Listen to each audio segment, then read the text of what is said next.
우라문제 백종일입니다. 저희 독립선언에서는 49일 지장기도를 매년 백종일을 맞이해서 봉행합니다. 또한 이 우라문제 백종절은 하한거 해제이기도 합니다. 스님들이 한철 정진 수행하고 이제 오늘 해제를 맞이해서 자신이 공부했던 그 마음의 숙제를 또다시 풀기 위해서 행각을 또 떠나는 날이 바로 오늘입니다. 여러분들이 아마 불교에 귀해해서 늘 해마다 이러한 백중 우라문제를 봉행하고 있으리라 생각합니다. 우리가 이제 흔히 불교에서는 4대 기념일이라 해서 부처님 오신 날, 또 부처님 출가하신 날, 또 성도하신 날, 열반하신 날을 불교에서는 기념일로서 얘기를 합니다.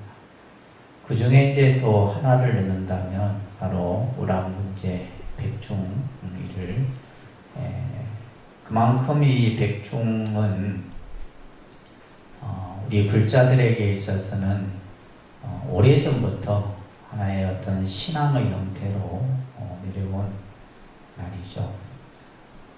실제 이제 우리가 지금이야 이제 현대 사회가 첨단 과학 문명 시대를 우리가 살고 있지만은 오래전에는 이제 우리가 농경 사회로부터 시작을 합니다. 그죠?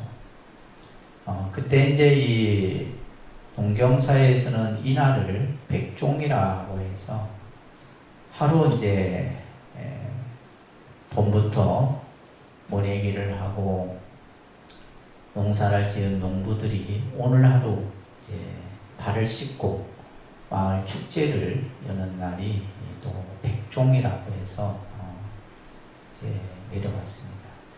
이것이 이제 불교에서는 우람문제라고 하는 말로서 이 우람문제는 우람분경이라든지 목령경 이런 경전에 이 우람문제의 연유에 대해서 설명을 하고 있죠. 이 백중우람문제는 결국 우리들이 살아가면서 부모가 있어야 되고 또 그 부모는 그 위에 부모가 있고 또 위에 또 부모가 있고 그것을 이제 우리는 이제 불교에서는 선망부모다 얘기를 하는 게 내가 있기까지는 수많은 그러한 유연무연의 인연들 속에서 우리가 살아가는 겁니다. 그런데 이제 모든 생명이 태어나서 한 생을 잘 살고 가면 별 문제가 없어요. 여러분들도 한 생을 어떻게 잘 사느냐가 중요한 거죠.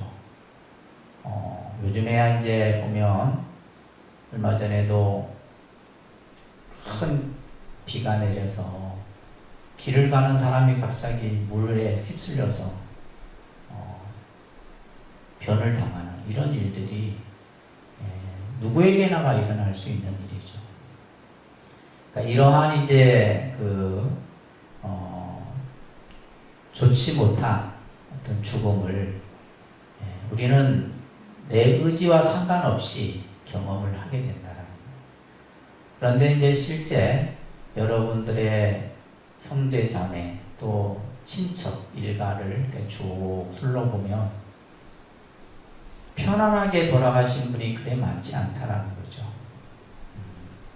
그리고 또 내가 살면서 나도 모르게 또한 많은 생명들을 내가 죽이고 살고 있다는 것도 우리는 또 모르고 살아갑니다. 그런데 이제 이러한 백중을 맞이해서는 바로 그러한 우리가 이제 현상의 모습에서는 보이지 않죠. 보이지는 않지만은 바로 우리보다 먼저 삶을 살고 간 또 그 수많은 유주무주 영가들을 위해서 우리가 49일 동안 지장보살의 본원력에 의지해서 여러분들이 지장기도를 하면서 지장경을 독송을 하고 또 지장경의 내용을 통해서 지장보살이 가지고 있는 그러한 큰 원력이 또한 그 원력이 내 원력이 되는 이런 우리가 신앙적인 체험, 경험들이 이 오락 문제를 통해서 우리는 하게 되는 겁니다. 지금 이 독림선언 영단에는 여러분들이 모신 수많은 영가들이 오늘 이제 이 백중 해양을 맞이해서 정성스럽게 차린 음식을 드시고 또 이제 우리가 일설에는 백중날이 이제 지옥문이 열린다 이런 이제 일설도 있어요. 지옥이 하루 쉬는 날이 바로 이 백중이죠. 그래서 이제 이 수많은 영가들이 지옥의 고통에서 잠시 벗어나서 여러분들이 얼마만큼 기도를 열심히 하고 정진을 했느냐에 따라서 또 그 공덕이 영가에게 미치겠죠. 그래서 우리가 49일 동안 특히 이 지장기도는 다른 여타의 기도보다도 힘이 든다는 표현이 좀 뭐하지만은 쉽지 않은 기도입니다. 회항하기까지. 그래서 저 개인적으로는 이제 매년 스님이 돼서 또 주지가 돼서 이 백중을 하지만은 백중을 이제 회항을 하고 나면은 뭔가 무거운 짐이 딱 내려놓은 그런 느낌. 그렇다고 이제 예를 들면 백중을 안 할 수도 없잖아요. 그죠? 백중절을 안 할 수도 없는 거고. 또 우리가 하다 보면 이제 이 영가들이 점차 늘어나겠죠. 처음에 독림선언을 시작할 때는 얼마 안 됐었어요. 영가들이. 근데 조금씩 영가들이 이제 이 독림선언을 찾아오는 거예요. 이 도량에 찾아와서 그래서 이제 스님들이 주관할 때 운집 고원 영가라. 영가들이 다 운집해갖고 이 영가들이 이제 음식을 받아 드시고 공양을 받지만은 또한 이제 스님들이 연부라는 부처님의 법문 소리를 듣고 마음의 집착 또 마음에 맺힌 그러한 한들 이런 것들을 다 풀어내서 영가가 우리도 그렇잖아요. 우리가 이제 집에서 길을 나설 때는 목적지가 있잖아요. 내가 오늘 독림선언을 간다, 어디를 간다, 목적지가 있어서 길을 나섭니다.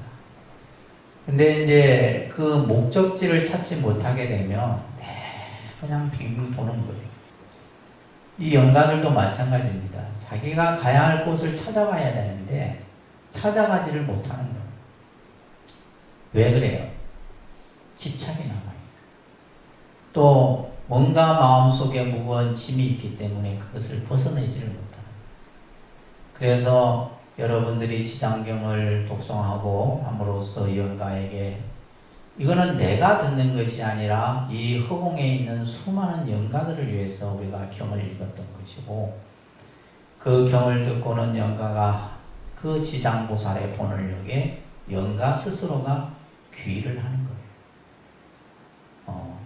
그래서 우리가 지장경을 보게 되면 지장보살님 전에 예배하고 찬탄하고 공양하고 이 내용이 계속 반복이 되는 거예요. 그렇게 했을 때 이제 그 지장보살하고 영가가 인연이 맺어지게 돼요. 우리가 이제 스님들이 흔히 하는 말에 무연중생은 인연이 없는 중생은 부처님도 제도하기가 어렵다 이런 말이 있어요. 인연을 맺어야 되는 거예요. 그러니까 여러분들이 이제 위패를 올려놓고 이러한 백중을 하는 것은 바로 뭐예요? 영가와 나와 지장보살과의 이 인연을 다 연결시켜 놓는 거예요. 그래서 혹시 어떤 영가가 지옥문에 들어가려고 할 때 지장보살이 그 영가를 부르겠죠. 왜 이곳에 들어가려고 하느냐. 그래서 지장보살의 그 제도로 그 영가는 지옥문으로부터, 우리가 지장경에 보게 되면 얼마나 많은 지옥의 세계가 설해지고 있습니까? 그렇죠? 그래서 우리가 이 백중은 실제 부처님의 제자 목련존자가 자신의 어머님을 지옥에서 고통받고 있는 어머니를 구제하고자 했지만은 목련존자조차도 큰 신통을 갖고 있었지만도 어머님을 제도하시기가 어려웠다. 그래서 부처님께 와서 어떻게 하면 지옥에 고통받는 저의 어머니를 제도할 수 있습니까? 라고 했을 때 부처님께서 스님들이 공부가 마치는 7월 보름날 스님들께 공양을 올리고 여러 불보살림전에 공양을 올림으로써 너의 어머니가 지옥의 고통에서 벗어날 것이다. 이게 이제 백중의 연유예요. 그래서 우랑분이라는 것은 거꾸로 매달린다 이런 뜻이에요. 거꾸로 매달리는. 거꾸로 매달리는 건 뭐예요? 지옥을 얘기하는 거예요. 그래서 거꾸로 매달려서 고통받고 있는 지옥 중생을 바로 지장보살의 본원력에 의해서 우리가 오늘 영가들을 좋은 곳으로 보내요. 참 희한한 것이 이제 제가 중간중간에 지장경을 설할 때도 그런 말씀을 드렸지만은 이 법당이 뭔가 꽉 차 있다 이 말이에요. 이 영가들이 얼마나 많은 영가들이 지금 있어. 근데 오늘 이제 나중에 스님이 연구를 하고 마지막에 이제 동송의식을 하고 마지막에 이제 위패를 다 살아버리고 나면은 법당이 굉장히 가벼워집니다. 그래서 오늘 여러분들이 49일 동안 닦았던 그 공덕이 지장보살의 가피력으로서 선망부모 영가들이 왕생긍량할 수 있는 그러한 인연을 우리가 만들었고, 또 이제 사실은 원래는 이제 이 백중라는 문제는 스님들께 공양을 올리고 하는 그런 날이에요. 그래서 저희가 이제 올해 같은 경우는 동암사 선방 대중공양을 저 혼자 다녀왔어요. 저 혼자. 왜 그러냐면 왜 혼자 갔다 왔느냐. 여러분들이 아직 대중공양의 마음 자세가 안 돼 있어. 그래갖고 저 혼자 가서, 그러나 제 이름으로 했다라고 얘기한 것이 아니고 독림선언 불자들이 공양을 올립니다 하고 봉암사 공부하시는 스님들께 공양을 올리고, 우리가 이제 불교에서 이 공양이라고 하는 것, 지금 이제 우리가 공양을 베푸는 거거든요. 제를 한다는 것은 공양을 베푼다라는 뜻이에요. 그래서 여러분들이 이제 이 제가 끝나고 나면 또 뭘 해요? 공양을 하시잖아. 그래서 이 공양이라고 하는 것은 부처님 전에 올리는 하나의 의식인과 동시에 이것은 내가 복을 짓는 행위인과 동시에 또한 복을 받는 것이 바로 이 공양이에요. 그래서 공양을 베푸는 것도 공덕이지만은 공양을 잘 받는 것도 공덕이 되는 거예요. 참 희한하죠, 그죠? 그래서 여러분들이 법회가 끝나거나 혹은 이러한 제가 끝났을 때 공양을 맛있게 이렇게 드시는 거예요. 그죠? 맛있게 드시는 것 또한 그것이 뭐가 되는 거예요? 내가 내 복력을 증장시키는 거예요. 왜 그래요? 지금 여기에 올려진 모든 공양물들은 뭐예요? 시주에 의해서 올려진 것 때문에. 여러분들 시주할 때 어떤 마음으로 하세요? 생색을 낸다거나 나를 드러낸다거나 이런 마음을 하고 하시지는 않잖아요. 그죠? 내가 부처님 전에 그냥 이번에 백중에 내가 공양을 올려야 되겠다라고 하는 그 마음은 바로 공덕의 마음인 거예요. 그 마음을 여러분들이 일으킴으로써 이제 이 불단에 또 영단에 이 공양물들이 차려진 겁니다. 그래서 우리가 시주라 그러고 또 그 시주를 이렇게 권하는 사람을 화주라 그래요. 시주, 화주. 그래서 시주와 화주의 공덕이 큰 건데 바로 그러한 그 공덕들이 이제 여러분들이 이제 공양을 잘 받음으로써 시주의 공덕이 더 빛나는 거고 하는 겁니다. 아시겠죠? 그래서 이 공양은 선망, 루모, 유주, 무주, 영가들도 공양을 받지만은 살아있는 우리들도 공양을 받는 거예요. 그래서 이제 불교에서의 제라는 의미가 이제 그런 의미도 담겨 있다라고 말씀드릴 수가 있습니다. 자, 오늘 이제 해야 할 일이 많아서 사실은 좀 여러분들께 부처님 말씀도 들려드리고 해야 되는데 이 정도로 마무리를 하고 나중에 이제